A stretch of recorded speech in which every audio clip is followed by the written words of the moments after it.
Hello everybody, Sir Beaton here and welcome back to another past paper practice session.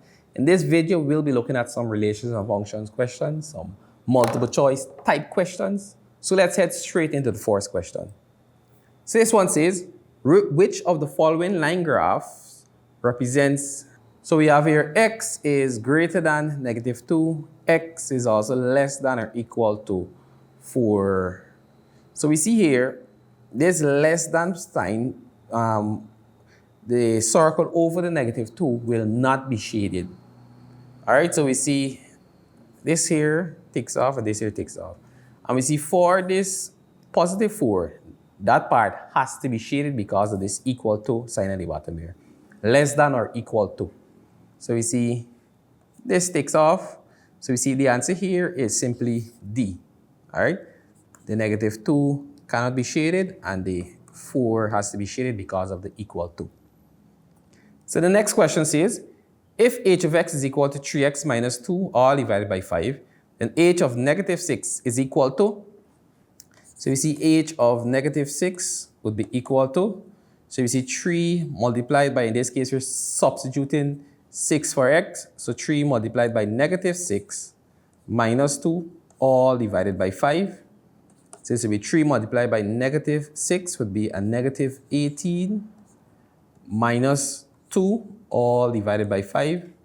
So -18 minus 2, that would give me a -20 divided by 5, which will give me a -4.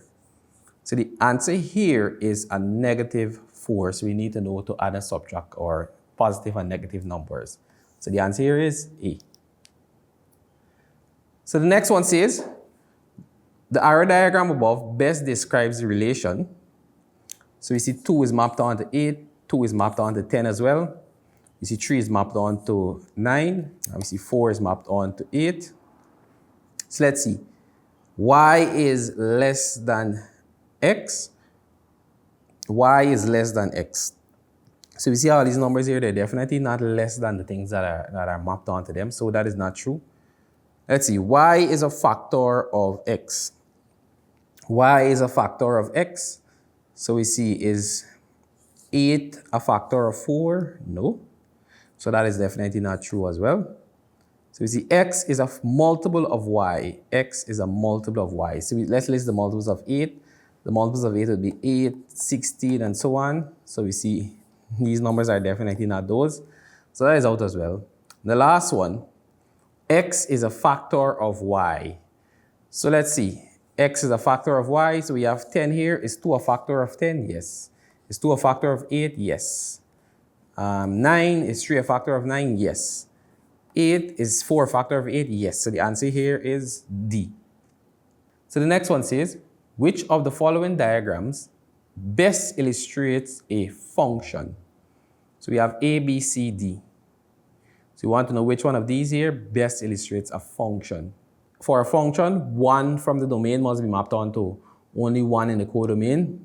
So this is definitely out because we see here it's mapped onto 2. So that is out. And the same thing here. This is mapped onto 2. And also here again, this is mapped onto 2. But let's look at this one. We see this is mapped onto 1, this is mapped onto only 1, and this is mapped onto only 1. So the answer is D. D best illustrates a function. So with that, this has brought me to the end of this video, in which I looked at some multiple choice type questions for functions. And I want you to keep practicing these kind of questions. And I'll see you in the next video, in which I'll be looking at some more questions. Until then, take care and keep practicing.